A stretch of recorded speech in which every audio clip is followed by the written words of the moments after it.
नमस्ते दोस्तों।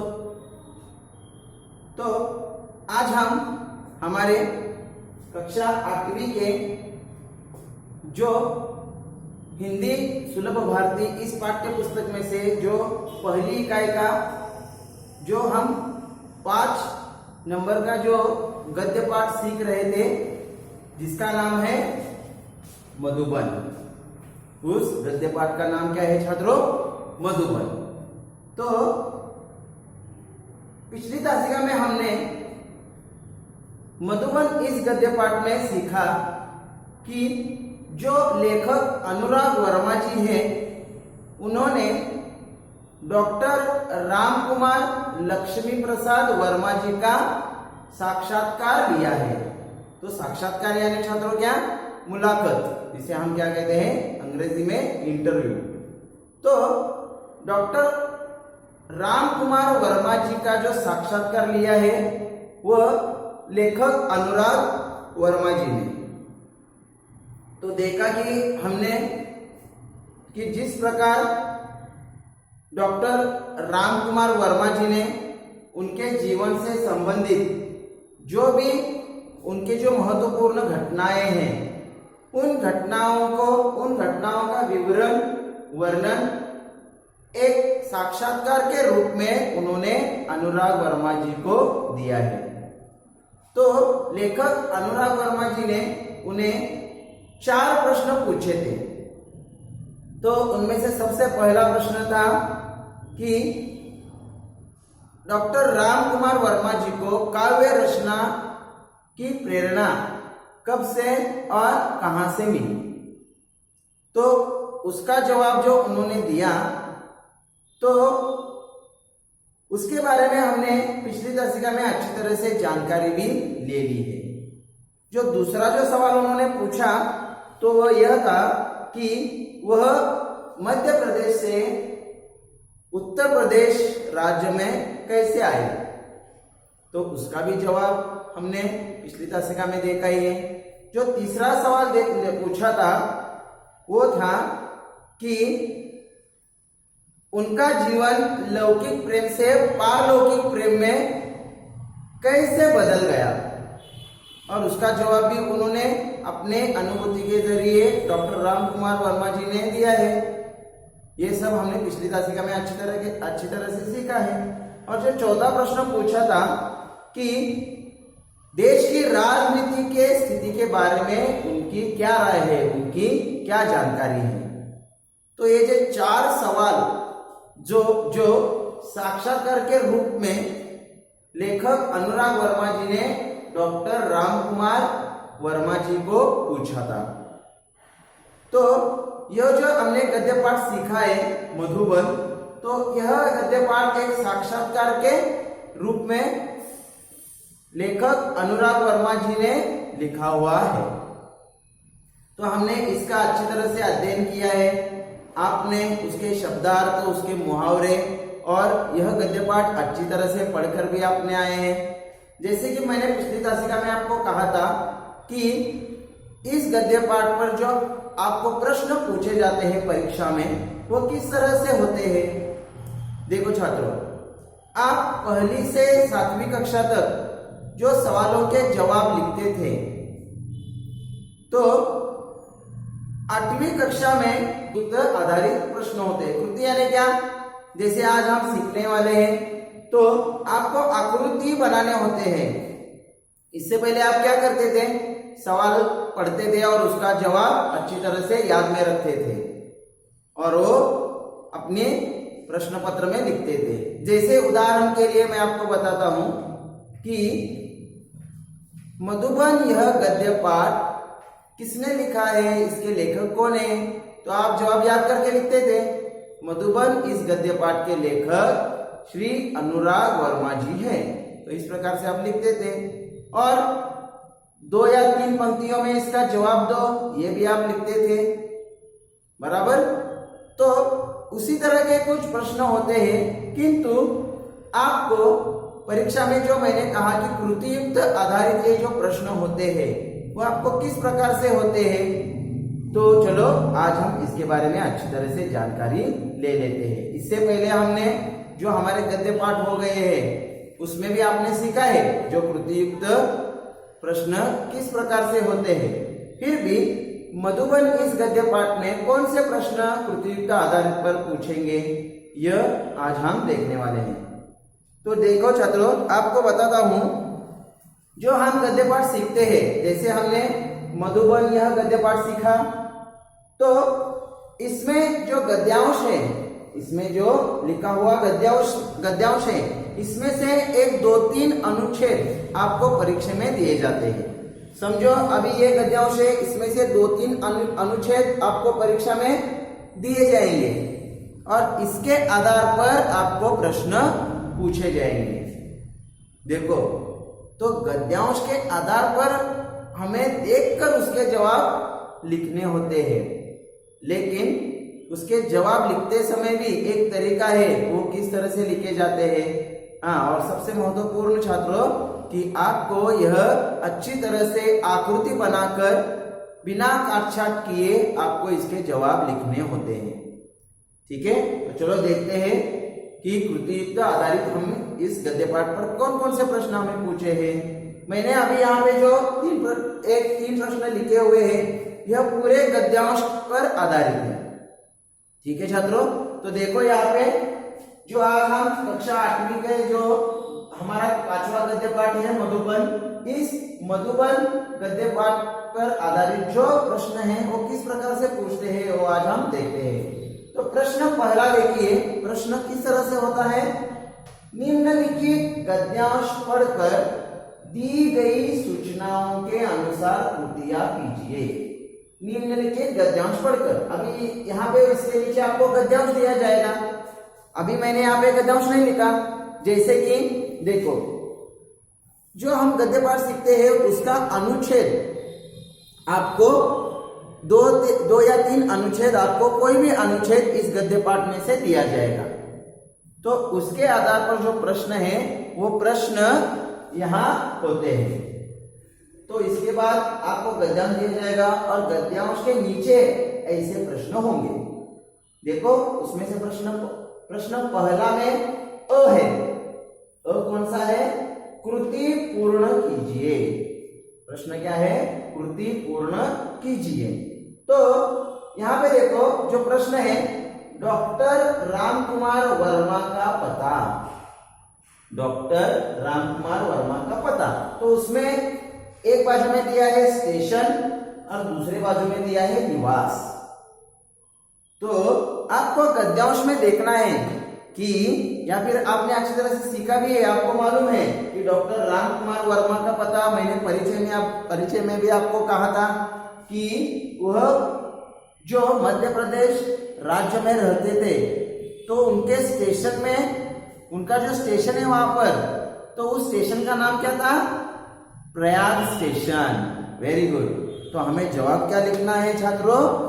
प्रयाग। या फिर आप उस गद्यांश में देख सकते हैं, देखो जैसे यहाँ पे लिखा है, मैं डॉक्टर रामकुमार वर्मा जी के प्रयाग स्टेशन स्थित निवास मधुबन की ओर पूरी रफ्तार से चला जा रहा था। तो ये पूरा सेंटेंस आपको लिखने की जरूरत नहीं है, सिर्फ एक शब्द में आपको लिखना जरूरी है। सिर्फ एक शब्द में आपको जवाब लिखना है। जैसे देखो, डॉक्टर रामकुमार वर्मा का पता, तो कौन से स्टेशन में थे? तो प्रयाग। तो यहाँ पे जवाब क्या आएगा छात्रों? प्रयाग। तो एक ही शब्द में आपको उसका जवाब लिखना है। ठीक है, तो इसके लिए आपको आधे अंक होते हैं और इसके लिए आधे अंक। तो 1 अंक के लिए आपको यह प्रश्न पूछा जाता है। ठीक है, तो निवास कौन सा था? जैसे मैंने कहा कि यह गद्य पाठ जो है मधुबन, तो यह मधुबन गद्य पाठ डॉक्टर रामकुमार वर्मा जी के घर का नाम था, उनके निवास का नाम था। तो यहाँ पे जवाब क्या आएगा? मधुबन।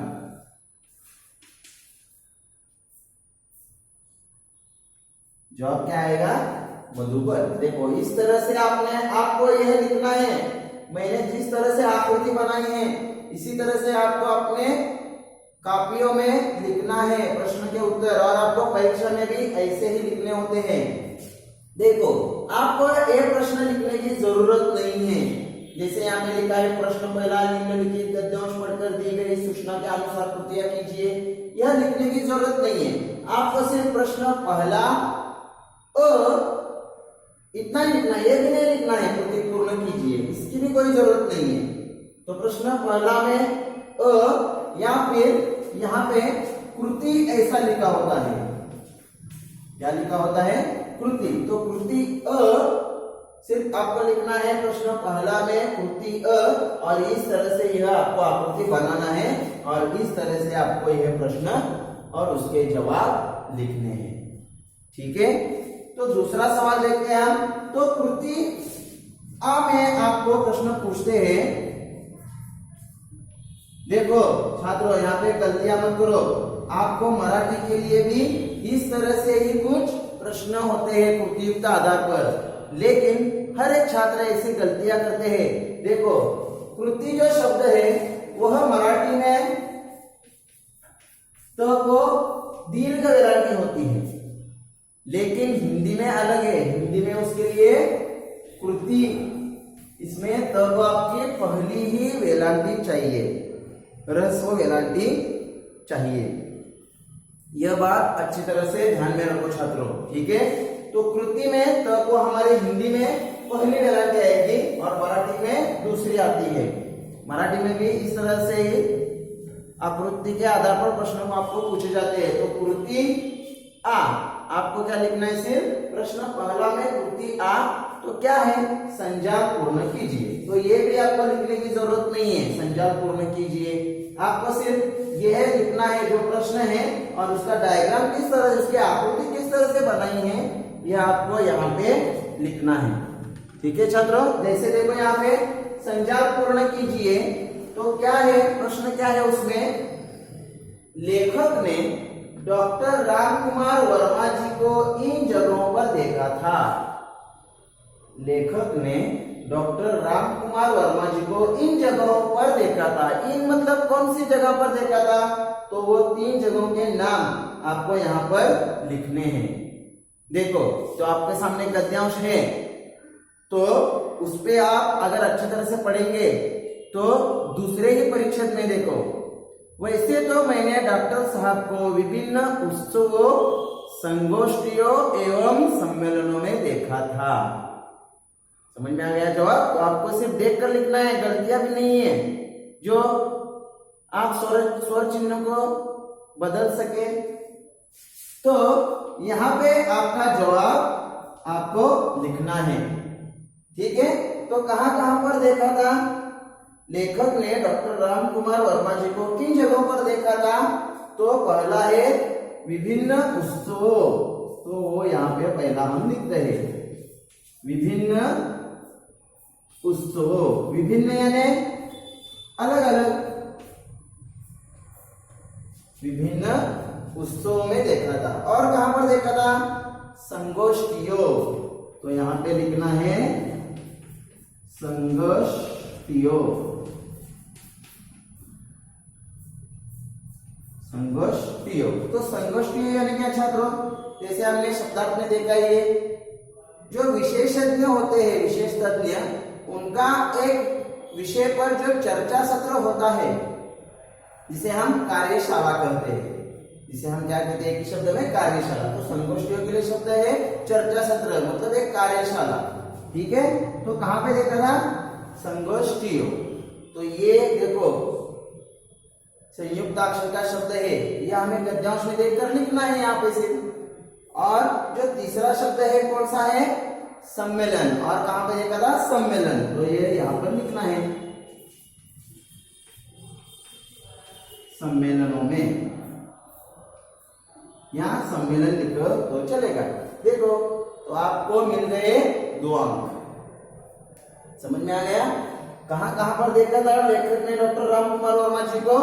विभिन्न उत्सवों, दूसरा है संगोष्ठियों और सम्मेलनों में।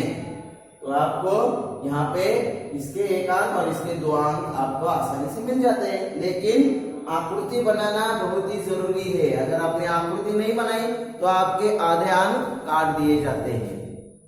समझ में आ गया? ठीक है, जो तीसरा प्रश्न है, देखो जो तीसरा प्रश्न है संजाल पूर्ण कीजिए। ये भी क्या है, संजाल पूर्ण कीजिए। संजाल यानी क्या, तो देखो इसके 4 जवाब हमें लिखने हैं। यहाँ पे आपको इस तरह से प्रश्न पूछा जाता है, तो यहाँ पे हमें जो 4 सवालों के जवाब है वो लिखना है। तो प्रश्न क्या है, देखो यहाँ पे प्रश्न है। प्रश्न देखो, राम कुमार जी के जीवन की घटनाएं, मतलब डॉक्टर राम कुमार वर्मा जी थे, उनके जीवन में कौन कौन सी घटनाएं हुई, कौन कौन सी घटनाएं हुई। तो देखो यहाँ पे वह साल भी लिखा हुआ है। जैसे 1921 में क्या हुआ, तो 1921 में जो हुआ वो हमें यहाँ पर लिखना है। 1926 में क्या हुआ तो यहाँ पर लिखना है। 1930 में क्या हुआ तो यहाँ पर लिखना है। और 1925 में क्या हुआ तो यहाँ पर लिखना है। तो आपका गद्यांश आपके सामने है। मैंने जैसे कहा कि मैंने पूरे गद्यांश पर आपको प्रश्न पूछे हैं। तो देखो जो 1921 को जो उनके साथ उनके जीवन में जो घटनाएं हुई थी वो कौन सी घटना हुई थी। तो देखो किताब में 1921 में उन्होंने गांधी जी के असहयोग आंदोलन में हिस्सा लिया था। देखो 1921 में, देखो इस गद्यांश में है, देखो यहाँ पर देखो मैं पढ़ता हूँ। सन 1921 में जब मैं केवल 15.5 वर्ष का था, गांधी जी के असहयोग आंदोलन में पारिवारिक सामाजिक योगदानों से संघर्ष करते हुए मैंने भाग लिया। तो आपको ये पूरा सेंटेंस लिखना नहीं है, आपको जो महत्वपूर्ण है वह उतना ही लिखना है। तो ये आपको समझ में आना चाहिए। नहीं तो आप पूरा सेंटेंस यहाँ पे लिख दोगे। तो 1921 में तो शॉर्ट में हमें उसका लिखना है कि गांधी जी के असहयोग आंदोलन में भाग लिया। तो इसे यहाँ पे लिख सकते हो।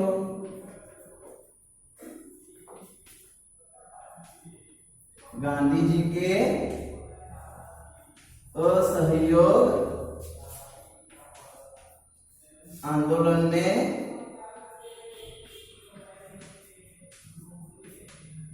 हिस्सा लिया या भाग लिया।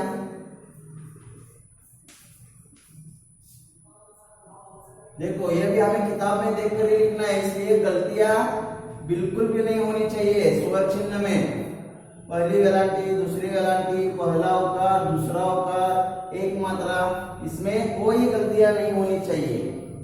तो गांधी जी के असहयोग आंदोलन में हिस्सा लिया। तो ये सन 1921 की बात है। तो 1926 में उनका क्या हुआ था, बताओ।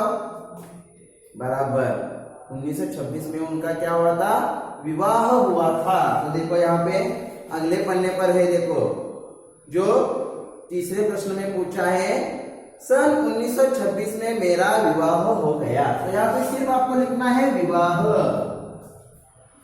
विवाह यानी क्या बच्चों, शादी।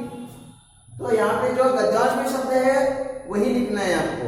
तो 1926 में उनका विवाह हुआ था। 1925 में क्या हुआ था, देखो 1925 में उन्होंने इंटर की परीक्षा उत्तीर्ण की। देखो यहाँ पे गद्यांश में है, तो यहाँ पे लिखना है आपको इंटर की परीक्षा उत्तीर्ण। इंटर की परीक्षा उत्तीर्ण। देखो 1925 में इंटर की परीक्षा उत्तीर्ण हुए। फिर 1930 में क्या हुआ, देखो 1930 में जो चौथा प्रश्न है, जो चौथा प्रश्न उन्हें पूछा है साक्षात्कार के रूप में, उसमें लिखा है, देखो 1930 में कबीर का रहस्यवाद लिखा। तो यहाँ पे क्या आएगा, 1930 में कबीर का रहस्यवाद इस पुस्तक का लेखन।